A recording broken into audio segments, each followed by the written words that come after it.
The night air in Korea had a way of getting inside a man, not just through his clothes, but through his thoughts, his breathing, his sense of time. On the ridgeline of Porkchop Hill, the darkness felt heavier than anywhere else, as if the land itself was waiting, listening, preparing to swallow whoever lost focus for even a second. By the summer of 1953, every soldier stationed there understood that this hill was no longer just ground. It was a statement. It was the last hard edge of American resolve, pressed directly against the massed will of Chinese communist forces, who believed they could still bend history through blood and persistence. The war was supposed to be ending. Armistice talks were dragging on. Headlines back home spoke of negotiations and compromise. But on that hill, none of it mattered. What mattered was whether the men holding those trenches would still be standing when the sun came up, or whether the hill would belong to the enemy by morning. The Chinese Communist Command had chosen Porkchop Hill for a reason. It was visible. It was exposed. It sat forward of the main defensive line like a clenched fist. To them, taking it meant more than a tactical gain. It meant proving that American forces could be worn down, that resolve could be eroded, that even the most disciplined army in the world could be broken if pressed hard enough and long enough. They believed in numbers. They believed in pressure. They believed that ideology could replace individual will. And so, they prepared to throw wave after wave of men at a position defended by a fraction of their strength, convinced that eventually something would give. The Americans on the hill sensed it coming long before the first shells landed. Patrol reports became more frequent. Movement was spotted at night. The sound of digging echoed faintly across the valley as enemy troops prepared their approach trenches. Veterans warned the newer men what it meant. When the enemy started digging that close, it was never just for show. It was preparation for an assault that would not stop easily. Supplies were carried up under fire. Ammunition was stacked wherever there was space. Medics checked their kits again and again, knowing they would not have time once the fighting started. Everyone understood the same unspoken truth. If the attack came in full force, help would be slow, evacuation would be nearly impossible, and survival would depend on discipline and the man next to you. When the barrage finally began, it did not come as a single thunderclap, but as a rolling wave of destruction that crawled across the hill. Artillery shells slammed into the earth, collapsing bunkers, severing communication lines, turning trenches into graves of mud and splintered wood. The ground shook so violently that some men thought the hill itself might collapse. Smoke filled the air, choking, blinding, disorienting. And then, through that chaos, came movement. Dark shapes advancing uphill, hundreds of them, then thousands. Bugles sounded in the distance, sharp and unmistakable, cutting through the noise like a signal from another world. It was the sound Chinese communist forces used to announce their attacks, meant to intimidate, meant to signal inevitability. To the Americans, it was a warning that there would be no retreat offered, no negotiation, only collision. Machine guns opened up, tracers ripping through the darkness. Mortars fell among the advancing enemy, tearing gaps in the formations, but the gaps closed almost immediately. For every man who fell, another took his place. They kept coming, climbing over bodies, pushing forward as if driven by something beyond fear. Grenades arced through the air, exploding in trenches where men had been standing moments before. Rifle fire became constant, mechanical, automatic. Orders were shouted, repeated, sometimes lost entirely in the noise. Radios crackled, then went silent. Units fought in isolation, unaware of what was happening just yards away. At close range, the battle lost all sense of strategy. It became personal, desperate, intimate. Men fired until barrels overheated, then switched weapons, then fought with knives and entrenching tools when ammunition ran low. In some bunkers, defenders held their ground as enemy soldiers tried to force their way in, throwing grenades through firing ports, setting charges against doors, screaming orders and slogans meant to break morale. In response, Americans fought with grim efficiency, pulling wounded comrades back, sealing entrances, counterattacking when the pressure eased even slightly. They did not fight for speeches or ideology. They fought because retreat meant death for the man beside them. They fought because training had taught them how to function when fear tried to take over. They fought because surrender was never truly an option. Hours turned into days. The hill changed hands multiple times, each time paid for in blood. Reinforcements were ordered up the slopes under constant fire, climbing past the wounded and the dead, stepping into positions that had just been destroyed minutes earlier. Commanders knew the cost was unbearable, but the alternative was worse. Abandoning the hill without resistance would have sent a message far beyond Korea. It would have told the enemy that pressure worked, that enough bodies thrown forward could force America to step back. That was not a message anyone was willing to send. Somewhere in the middle of that chaos, a choice was made, not to win the hill permanently, but to prove a point so clearly that no amount of propaganda could erase it. The Americans would hold as long as necessary, bleed if required, and then withdraw on their own terms. Not broken, not routed, but intact. When the order finally came, it was executed with discipline that stunned the enemy. Units pulled back under cover of fire, using deception, smoke, and pre-planned artillery strikes to mask their movement. To the Chinese forces watching, it looked like preparation for another counterattack. They moved cautiously, expecting resistance that never came. When they finally occupied the hill, believing they had achieved a victory, the ground erupted beneath them. Charges planted earlier detonated, collapsing bunkers, killing soldiers who had survived the assault only to die thinking it was over. Artillery followed. Airstrikes screamed in, turning the hill into a wasteland. What had cost thousands of lives to take became uninhabitable. The message was unmistakable.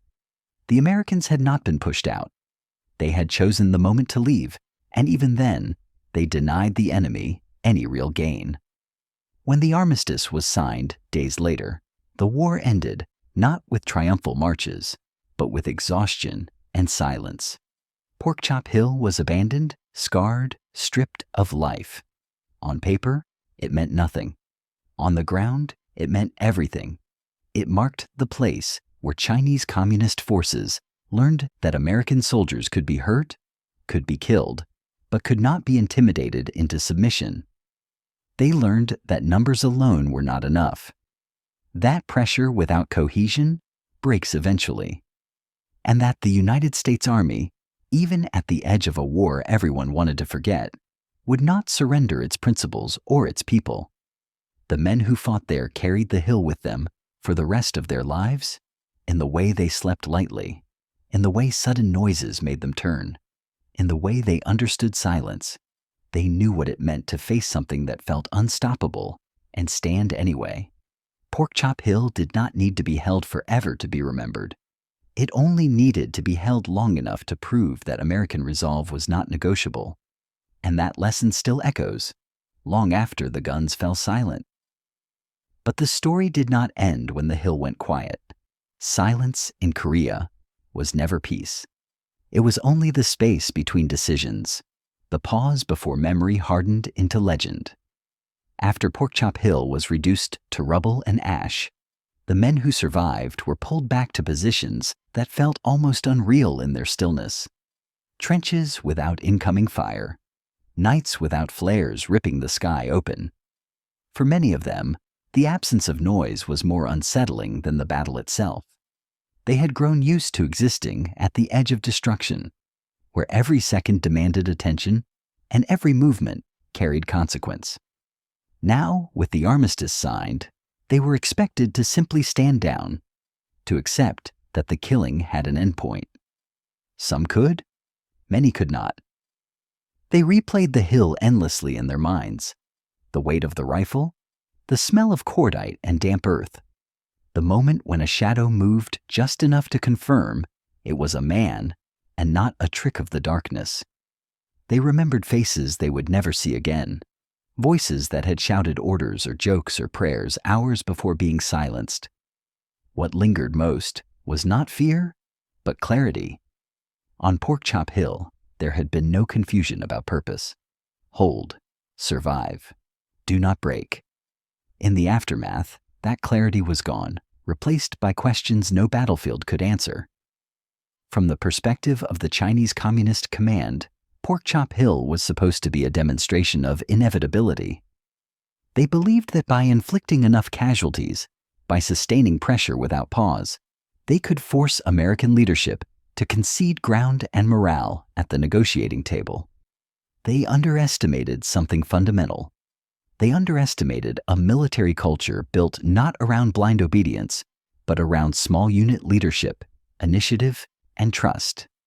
They underestimated what happens when soldiers are trained to think under fire rather than wait for permission. And most of all, they underestimated the quiet stubbornness of men who had already decided that failure was unacceptable, regardless of the cost. Reports from the Hill filtered upward through both commands, each telling a very different story. To the Chinese Communist leadership, the casualty figures were framed as acceptable losses in pursuit of a symbolic objective. To American commanders, those same numbers were grim, painful, but also proof of something vital. Even under relentless assault, even when outnumbered and outgunned, their forces had maintained cohesion. Units did not dissolve. Lines did not collapse without order. Withdrawals were conducted deliberately, not in panic. These details mattered far more than who technically occupied a ruined piece of ground at the end of the fight. For the men who had been there, none of that analysis captured the reality. They remembered moments so small they never appeared in official histories. A shared cigarette lit with shaking hands. A canteen passed silently between strangers. A wounded soldier refusing morphine because he wanted to stay alert, just in case.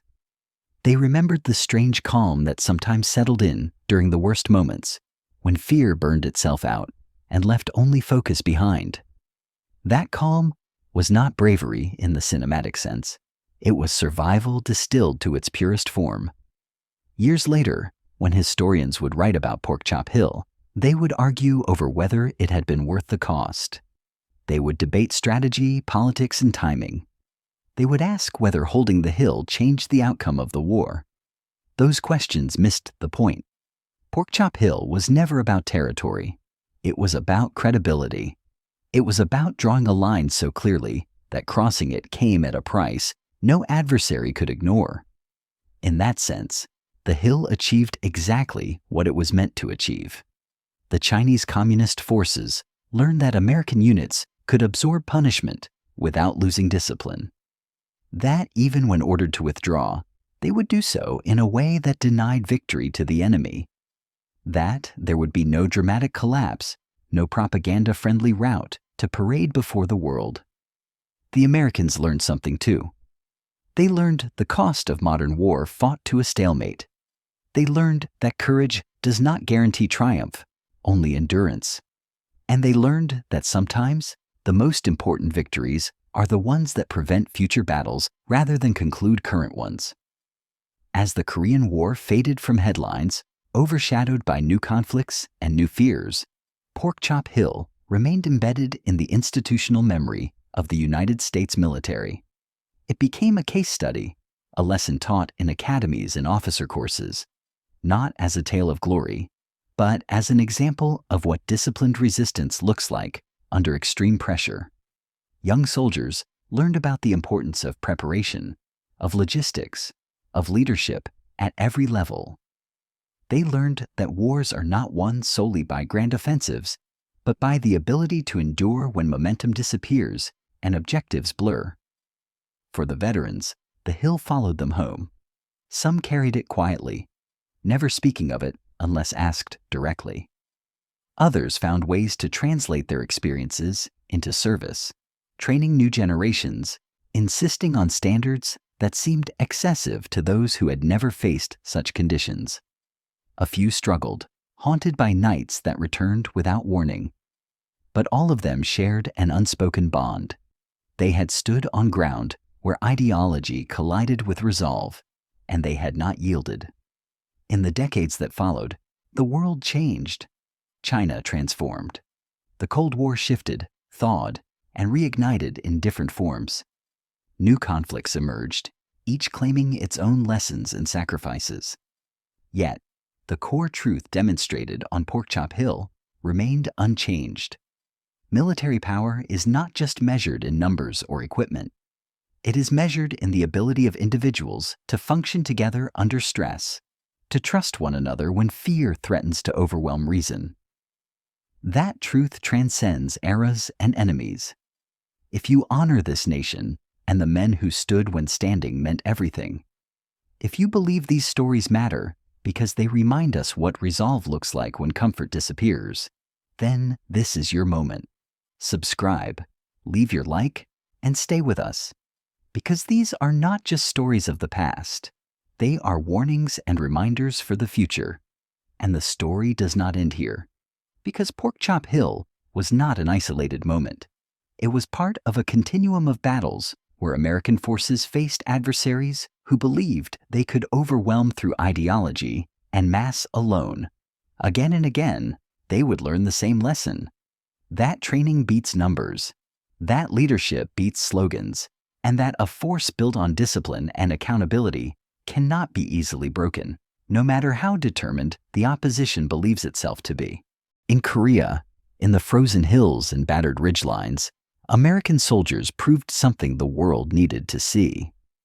That when faced with what appears to be an unstoppable force, standing firm can change the outcome in ways no map can show. The hill may have been abandoned, but the message was not. It carried forward into every conflict that followed, etched into doctrine, memory, and identity. The men who fought there grew old. Some passed quietly, others with the weight of memory still heavy on their shoulders. But Porkchop Hill never truly faded. It remained a testament to what happens when resolve meets pressure and refuses to bend. Not because victory is guaranteed, but because surrender is unthinkable. And that is why, even now, long after the guns fell silent, the hill still matters. Because it reminds us that history is not only written by those who advance, but by those who hold the line long enough to prove that it exists.